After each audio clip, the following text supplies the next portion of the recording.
आज का जो हमारा टॉपिक है वो है financial statements of a sole proprietor. एक इंडिविजुअल कैसे अपने फाइनल अकाउंट्स प्रिपेयर करता है। तो पहले फाइनल अकाउंट्स का मतलब क्या, अगर हम उस बात पर आए तो देखो, हमने पूरे साल तुमने अभी जब शुरुआत के जो टॉपिक्स थे, हमने जर्नल बनाना सीखा, हमने लेजर बनाना सीखा, हमने ट्रायल बैलेंस बनाना सीखा।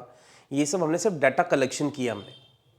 हमें मेन पता करना था at the end of the year हमारी परफॉर्मेंस कैसी है। परफॉर्मेंस में क्या क्या आता है, हमारा प्रॉफिट या लॉस, और हमारी पोजीशन कैसी है। तो अब हमने क्योंकि पूरे साल का डाटा इकट्ठा कर लिया है, हमें पूरे साल का पता चल गया हमारी कितनी सेल्स है, हमारी कितनी परचेज है, हमारे क्या क्या खर्चे हैं, हमारे पास कौन से एसेट्स हैं, कौन सी लायबिलिटीज़ हैं। अब मेन चीज़ आती है एक अकाउंट्स में कि हमें ये पता करना कि इससे हमें क्या प्रॉफिट हुआ है या लॉस हुआ है, या हमारी पोजीशन कैसी है। तो जो हम अकाउंट्स प्रिपेयर कर रहे थे वो मेनली इसी आउटकम के लिए हम कर रहे थे। तुमने पूरे साल की परफॉर्मेंस लिख ली है, हमें पता चल गया। अब हमें उसको एनालाइज करके ये पता करना है कि कंपनी कहाँ स्टैंड कर रही है, कंपनी की रिपोर्ट कार्ड कैसी है। अगर तुम्हारी लैंग्वेज में बात करूं, तुम पूरे साल पढ़ाई करते हो मेनली साल के एंड में पेपर्स को अटेम्प्ट करने के लिए, फिर तुम्हारी रिपोर्ट कार्ड आती है कि तुमने पूरे साल कैसी मेहनत करी। सेम हमारी ये रिपोर्ट कार्ड है जिसमें हमें ट्रेडिंग अकाउंट बनाना है, प्रॉफिट एंड लॉस अकाउंट बनाना है और बैलेंस शीट बनानी है। तो ये होता है सोल प्रोप्राइटर का, यानी एक इंडिविजुअल अगर काम करेगा तो वो कैसे अपने अकाउंट्स को फाइनलाइज करता है, कैसे अपने अकाउंट्स बना करके वो ये पता करेगा हमारी परफॉर्मेंस कैसी है। तो आज हम सीख रहे हैं financial statements of a sole proprietor, individual के बारे में। तुम्हें 12th में सिखाया जाएगा, जब पार्टनरशिप में हम सेम चीजें कैलकुलेट करेंगे, या कंपनी में सीखेंगे तो कंपनी कैसे ये सब कैलकुलेट करेगी। तो 11th में तुम्हारे सिलेबस में सोल प्रोप्राइटर के बारे में कि एक इंडिविजुअल कैसे अपने अकाउंट्स को फाइनलाइज करता है, वो तुम्हें इसमें सिखाया जाएगा। तो साल के एंड में वो तीन चीजें प्रिपेयर करते हैं, एक ट्रेडिंग अकाउंट, एक प्रॉफिट एंड लॉस अकाउंट और एक बैलेंस शीट। तीन चीजें बनाएगा वो। ट्रेडिंग अकाउंट और प्रॉफिट एंड लॉस अकाउंट हमें हमारी इनकम के बारे में बताते हैं, इसलिए इन दोनों को मिलाकर के कहा जाता है हमारी इनकम स्टेटमेंट। जबकि बैलेंस शीट से हमें हमारी पोजीशन के बारे में पता चलेगा, इसलिए हम इसको कहते हैं हमारी पोजीशन स्टेटमेंट। तो ये सब बनाए जाएंगे साल के एंड में 31 मार्च को। पूरे साल का डेटा हमारे पास है, हम 31 मार्च को आधा एक घंटा बैठेंगे और ये चीजें उसमें पुट करके पता करेंगे हमारी पूरे साल की परफॉर्मेंस कैसी रही है। परफॉर्मेंस में क्या क्या आएगा, हमारी इनकम और हमारी पोजीशन कैसी है। उसके लिए वो क्या तीन चीजें बनाएगा, trading account, profit and loss account और बैलेंस शीट। तो ये तीनों चीजें हमें बनानी होती है एक फाइनल अकाउंट्स के अंदर, जिसको हम फाइनेंशियल स्टेटमेंट्स भी कहते हैं।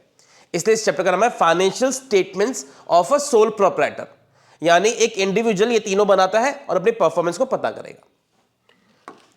ट्रेडिंग अकाउंट बनाने के बाद में हमें यह पता चलेगा हमारा ग्रॉस प्रॉफिट हुआ है या ग्रॉस लॉस हुआ है। तो ये हमारा पहला लेवल ऑफ प्रॉफिट होता है, ग्रॉस प्रॉफिट, जिसमें मेनली हम जब ये प्रॉफिट जब हम निकालेंगे तो हमें जो भी एक्सपेंसेस प्रोडक्शन से रिलेटेड है खाली उसको कंसीडर करेंगे और पता करेंगे पहला लेवल ऑफ प्रॉफिट हमारा कितना है। तो जो पहला प्रॉफिट होगा उसको हम कहते हैं ग्रॉस प्रॉफिट। जो सेकंड प्रॉफिट होता है जो प्रॉफिट एंड लॉस अकाउंट से आएगा उसे हम कहते हैं हमारा नेट प्रॉफिट, और नेगेटिव आएगा तो नेट लॉस। तो first level of profit is gross profit, second level of profit is net profit, जो कि प्रॉफिट एंड लॉस से आएगा। तो दोनों हमें इनकम के बारे में बताएंगे, बस दो अलग अलग तरह की इनकम्स होती है, ग्रॉस प्रॉफिट और एक नेट प्रॉफिट। तो क्या फर्क है दोनों में, कैसे बनाया जाता है, हम सब बातों पे आ जाएंगे। और एक और चीज क्या बनाई जाएगी, बैलेंस शीट, जो लास्ट में हमारी इक्वल आ जाएगी, टैली कर जाएगी। तो जब हम बनाएंगे तीनों चीजें, पहले हम इससे कैलकुलेट करेंगे gross profit which will go to profit and loss account, यहां से हम कैलकुलेट करेंगे net profit which will go to balance sheet, और फिर हम बैलेंस शीट को इक्वल करेंगे, हम टैली करेंगे कि हमारे अकाउंट्स प्रॉपर्ली बने हैं या नहीं बने। तो लास्ट में तुम्हें जो बैलेंस शीट बनानी होती है वो तुम्हें टैली करनी होती है, दोनों साइड इक्वल आने होते हैं।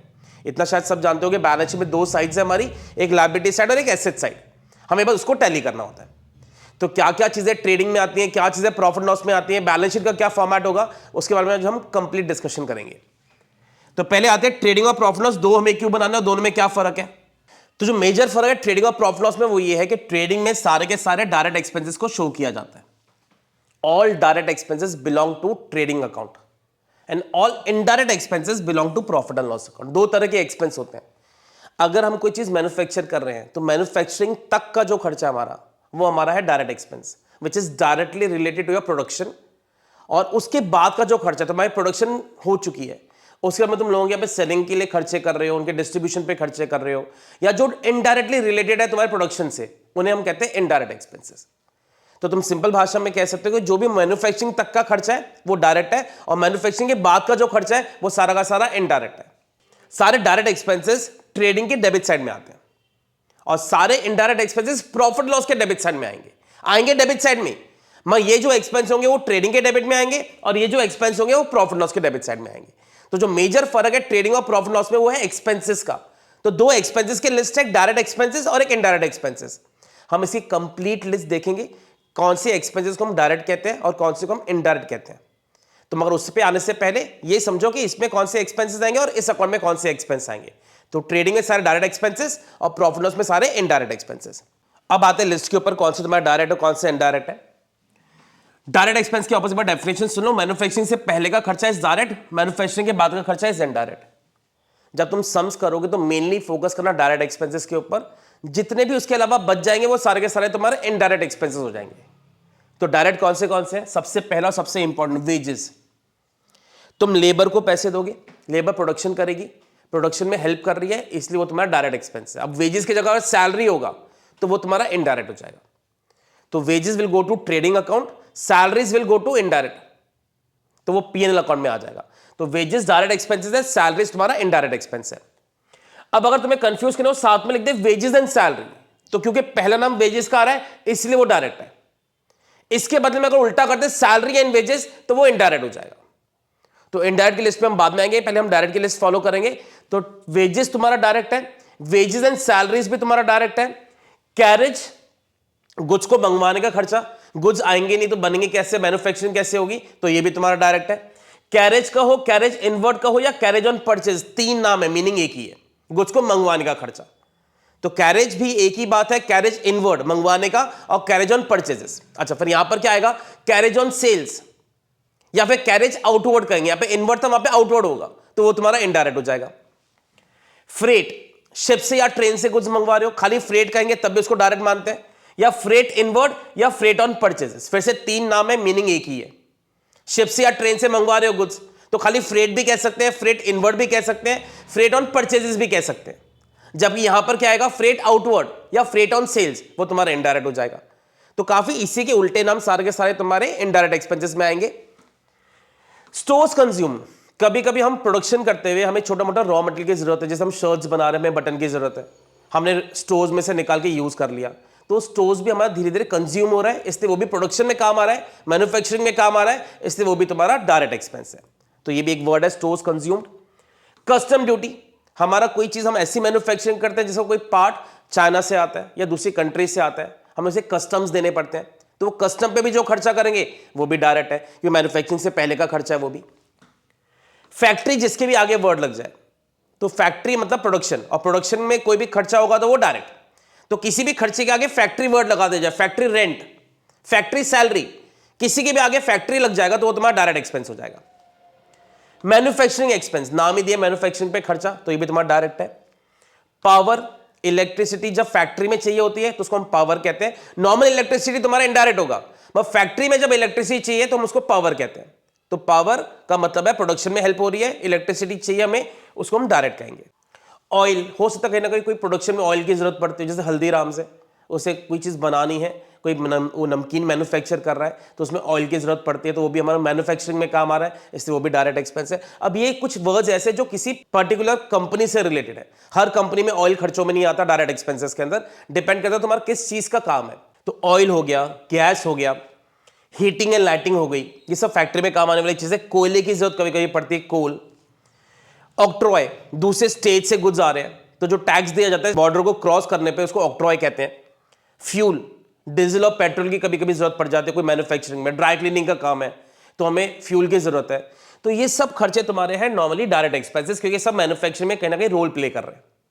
अब इनके अलावा जितने भी बचेंगे, salary and wages, rent, carriage outward, carriage on sales, freight outward, freight on sales, ये बहुत लंबी लिस्ट है और ये भी पूरी कंप्लीट नहीं है, मेनली तुम्हें डायरेक्ट को समझना है।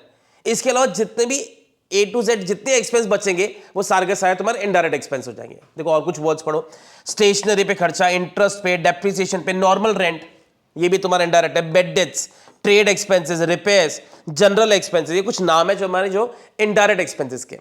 ये फिर कह रहा हूं ये कंप्लीट लिस्ट नहीं है, इसमें और भी बहुत सारे एक्सपेंसेस हैं, बेटर तुम डायरेक्ट पे फोकस करो, उसके अलावा जितने बचेंगे वो सारे इनडायरेक्ट हो जाएंगे। अब मेजर फर्क क्या है, जितने भी तुम्हारे डायरेक्ट एक्सपेंसेस हैं ये सारे के सारे बिलोंग करेंगे ट्रेडिंग के डेबिट साइड में, तो ये सारे ट्रेडिंग के डेबिट साइड में आते हैं। जितने भी तुम्हारे इनडायरेक्ट एक्सपेंसेस हैं वो आएंगे प्रॉफिट एंड लॉस के डेबिट साइड में। तो आते दोनों डेबिट साइड में, एक ट्रेडिंग के डेबिट में आएंगे, एक प्रॉफिट लॉस के डेबिट में आएंगे। तो सबसे पहले तुम्हें इस लिस्ट को फॉलो करना जरूरी है। तो इस लिस्ट को पहले लिख लो कि कौन से तुम्हारे डायरेक्ट एक्सपेंसेस होते हैं, कौन से इनडायरेक्ट एक्सपेंसेस है तुम्हारे, ताकि जब हम सम्स करें इनको हम सामने रखें और धीरे धीरे हमें याद हो जाए कि डायरेक्ट की लिस्ट कौन सी है और इनडायरेक्ट बचे हुए एक्सपेंसेस तुम्हारे कौन से होते हैं। तो अब आते हैं फॉर्मेट के ऊपर कि ट्रेडिंग का फॉर्मेट कैसे होगा, प्रॉफिट लॉस का फॉर्मेट कैसे होगा और बैलेंस शीट का फॉर्मेट कैसे होगा।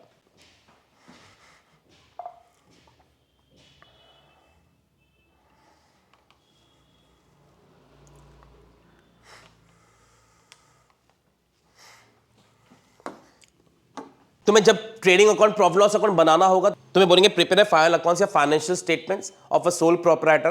तो तुम्हें क्वेश्चन में ऐसे एक बना ट्रायल बैलेंस गिवन होगा। अब ट्रायल बैलेंस तुम पहले बनाना सीख चुके हो, ट्रायल बैलेंस कैसे बनता है। हमें करना क्या है, इस ट्रायल बैलेंस की सारी चीजों को उठाकर या तो ट्रेडिंग में या प्रॉफिट लॉस में या बैलेंस में पोस्ट करना होता है। तो हमें एक ऐसा ट्रायल बैलेंस दिया होगा जिसमें बहुत सारी चीजें होंगी, कैपिटल, लैंड, बिल्डिंग, रेंट, जो कुछ है सब दिया होगा, बाहर एक क्लोजिंग स्टॉक भी होगा। तो मैं इन सब चीजों को उठा करके या तो ट्रेडिंग में पोस्ट करना है या प्रॉफिट एंड लॉस में या बैलेंस शीट में, तीनों में से एक ही जगह आएगा। ट्रेडिंग और प्रॉफिट लॉस में डेबिट साइड और क्रेडिट साइड होती है और बैलेंस शीट में लायबिलिटी साइड और एसेट साइड। तो ट्रेडिंग में एक डेबिट साइड होगी, एक क्रेडिट साइड, वैसे ही प्रॉफिट एंड लॉस में भी डेबिट साइड और क्रेडिट साइड और बैलेंस शीट में लायबिलिटी साइड और एसेट साइड। तो सबसे पहले बनेगा इन द बुक्स ऑफ, क्या लिखा जाता है ऊपर फॉर्मेट के लिए, इन द बुक्स ऑफ, यहां पे ओनर का नाम आएगा, trading and profit and loss account, क्योंकि कंबाइंड बनता है, इसमें ऊपर पोर्शन ट्रेडिंग का होगा, उसी के नीचे प्रॉफिट लॉस होगा, तो कंबाइंड बनेगा, इसलिए एक साथ में लिखा जाता है trading and profit and loss account for the year ending. जैसे 31 मार्च 2024 का बना रहे हैं हम, तो फॉर द ईयर एंडिंग 31 मार्च 2024 ऐसे लिखा जाएगा। ये तुम्हारी डेबिट साइड हो जाएगी, ये तुम्हारी क्रेडिट साइड हो जाएगी, ये लेफ्ट साइड है, ये राइट साइड है, सारे एक्सपेंसेस ऑन डेबिट साइड, सारे इनकम्स ऑन क्रेडिट साइड। तुम्हें करना क्या होगा, जो तुम्हें ट्रायल बैलेंस दिया होगा उसकी बस चीजों को ढूंढ ढूंढ के अपनी जगह पे प्रॉपर्ली पोजीशन करना, ये इस चैप्टर का मेन पॉइंट है।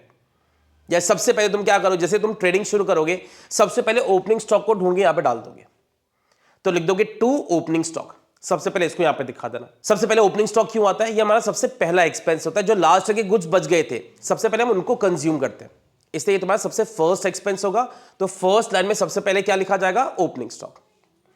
दूसरा परचेज देखेंगे, परचेज में से क्या माइनस करेंगे, परचेज रिटर्न। हमने 1 लाख के गुड्स खरीदे, 10,000 के रिटर्न कर दिए, तो 1 लाख माइनस 10,000, बाहर कितना आ जाएगा, 90,000। अब परचेज तुम्हें पता मेन हमारा एक्सपेंस है, गुड्स को मैन्युफैक्चर करने के लिए रॉ मटेरियल परचेज किया होगा, तो वो यहां पर आएगा। वहां पर आ जाएगा sales minus sales return, sales हमारी इनकम है, उसमें सेल्स रिटर्न माइनस कर देना। तो income on credit side, expense on debit side. अच्छा, सेल्स रिटर्न का एक और नाम था रिटर्न इनवर्ड, परचेज रिटर्न का एक और नाम है रिटर्न आउटवर्ड। तो रिटर्न आउटवर्ड मतलब परचेज रिटर्न, रिटर्न इनवर्ड मतलब सेल्स रिटर्न। अब मेन चीज, सारे डायरेक्ट एक्सपेंसेस यहां पे दिखा देना जो आज हम लिस्ट को डिस्कस कर रहे थे। तो जितने भी तुम्हारे डायरेक्ट एक्सपेंसेस हैं, वेजेस, फ्रेट, कैरेज, सब यहां पर आएंगे। और लास्ट चीज आएगी वहां पर क्लोजिंग स्टॉक, जो गुड्स हमारे बच गए, जो अगले साल कंज्यूम होंगे, तो हमारा जो बचा हुआ सामान है उसको बाय साइड में पोस्ट कर दो। एग्री करना, यही जो हमने खरीदे थे इन्हीं में से ये स्टॉक बच गया होगा, तो ये हमारा क्रेडिट साइड में आ जाएगा, इस साल कंज्यूम नहीं हुआ, और बाद में एसेट साइड में भी आएगा तुम्हारा। तो ये 5 चीजें गिन के लिखते हैं, opening stock, purchases, direct expenses, sales और क्लोजिंग स्टॉक, इसमें ये 5 चीजें आती हैं। ये तुम्हारा ट्रेडिंग अकाउंट बना है। अब ट्रेडिंग का तुम्हें देखना होगा डेबिट साइड बड़ा है या क्रेडिट साइड बड़ा है। सबसे क्रेडिट तुम्हारा बड़ा है, तो टोटल नीचे लिख के सामने लिखोगे लेजर की तरह, और यहां पे आंसर लिख दोगे to gross profit transfer to PNL account. ये हमारा ग्रॉस प्रॉफिट है जो हम नेक्स्ट लाइन में रीओपन कर देंगे, तो ये हमारा पहला लेवल ऑफ प्रॉफिट होता है। अगर यही आंसर हमारा यहां पर बच जाता, अगर हमारा डेबिट साइड बड़ा होता, तो हम लिखते हैं by gross loss transfer to PNL account. तो यहां पे बचेगा तो ग्रॉस प्रॉफिट, वहां पे बचेगा तो ग्रॉस लॉस। इसी प्रॉफिट को नेक्स्ट लाइन में रीओपन कर दोगे, by gross profit transferred from trading account. अब ये नीचे तुम्हारा पीएनएल शुरू हो गया, तो ये आंसर यहां पे कैरी फॉरवर्ड हो जाएगा। तो हम इसको रीओपन करने एक तरह से कह सकते हो, तो क्या लिखेंगे, by gross profit transferred from trading account. अब जितने भी तुम्हारे इनडायरेक्ट एक्सपेंसेस होंगे सब यहां पे शो कर देना। अब इनडायरेक्ट एक्सपेंसेस कौन से, जो भी डायरेक्ट के अलावा है वो सारे के सारे तुम्हारे कौन से हो जाएंगे, इनडायरेक्ट एक्सपेंसेस, जो हम लिस्ट शुरू में देख रहे थे। तो इस पे ज्यादा फोकस मत करो, ये इस पे फोकस करो, जितने बचे कुछ ही एक्सपेंस होंगे सारे यहां पे डाल देना। उधर क्या आ जाएगा, अदर इनकम्स। अदर इनकम्स कौन सी होती है, रेंट मिल रहा है, कमीशन मिल रही है, इंटरेस्ट मिल रहा है, रिसीव्ड किसी की भी आगे लिखा हो, डिस्काउंट रिसीव्ड, वो सब तुम्हारी अदर इनकम से। तो देखो डेबिट साइड हमारे एक्सपेंसेस के लिए, क्रेडिट साइड हमारे इनकम के लिए। अब इनकम में खाली यहां पे एक सेल्स ही आई थी, बाकी सारी की सारी यहां पर आ जाएंगी। 4-5 मेन है, rent received, discount received, interest received, commission received, bad डेब्ट रिकवर्ड, ये 4-5 नाम है जो तुम्हारे यहां पर आएंगे। तो ये तुम्हारा बेसिक फॉर्मेट है प्रॉफिट एंड लॉस का। अब इसको बंद करेंगे, इसका टोटल नीचे लिखेंगे, सामने लिखेंगे, इसमें से ये माइनस कर देंगे, क्या बच जाएगा, to net profit transfer to capital account. तो यहां से हमने ग्रॉस प्रॉफिट निकाला था, यहां से हमने नेट प्रॉफिट निकाल लिया। अगर यही आंसर तुम्हारा यहां पर बच जाता, हम लिखते हैं बाय नेट लॉस लिख देते। तो यहां पे बच रहा है नेट प्रॉफिट, वहां पर बचेगा हमारा क्या आ जाएगा, नेट लॉस आ जाएगा।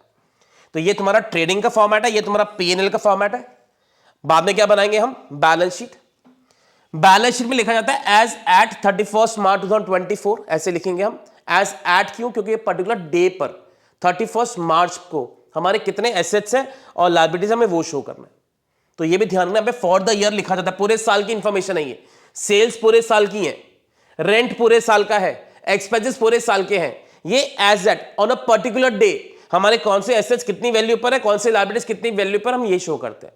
इसलिए इसमें एज एट लिखा जाता है, इसमें फॉर द ईयर लिखा जाता है। क्या क्या कॉलम्स होंगे तुम्हारे, लायबिलिटी साइड और एसेट साइड। सबसे पहले क्या करना, कैपिटल जो ओनर ने पैसे लगाए थे वो दिखा दो। तुम सब जानते हो कैपिटल भी हमारी इंटरनल लायबिलिटी होती है, तो सबसे पहले कैपिटल दिखा दोगे। अगर ड्रॉइंग्स होंगी, तुम सब जानते हो ड्रॉइंग से हमारी कैपिटल कम हो जाती है, तो उसको यहां पे माइनस कर देना। और जो तुमने ये नेट प्रॉफिट कमाया था इसको यहां पर जाकर के ऐड कर दोगे। तो 3 चीजों का कॉम्बिनेशन तुम्हें बाहर दिखाना, capital minus drawings plus net profit. अच्छा, अगर नेट लॉस होता यहां पर तो उसको हम यहां पे माइनस कर देते। इसके बाद में जो लायबिलिटीज और गिवन होंगी, creditors, bank overdraft, outstanding expenses, सब यहां पे दिखा दो। एसेट्स होंगे बहुत सारे, land, building, machinery, furniture, stock, debtors, investments, goodwill, वो सब यहां पर आ जाएंगी। तो जितने भी बचे कुछ सारे एसेट्स हैं और जो लायबिलिटीज है सब इनको पोस्ट कर दोगे। बस ध्यान रखना, क्लोजिंग स्टॉक एक ऐसी चीज है जो यहां पर भी आ रही है और यहां पर भी आ रही है। बाकी सब चीजें एक ही जगह जाएंगी, बस क्लोजिंग स्टॉक 2 जगह जाएगा, यहां पर भी आ जाएगा और यहां पर भी आ जाएगा। ये लास्ट में तुम्हारा टैली कर जाएगा। तो ये तुम्हें इक्वल लाना है। तो ट्रेडिंग से निकलता है gross profit, profit and loss से निकलता है नेट प्रॉफिट, और बैलेंस शीट हमारी इक्वल आ जाएगी। तो होपफुली आज के वीडियो में तुम्हें पूरा कंसेप्ट क्लियर हुआ होगा कि हम बनाते क्यों है, कैसे फॉर्मेट हम प्रिपेयर करते हैं। Thanks for watching.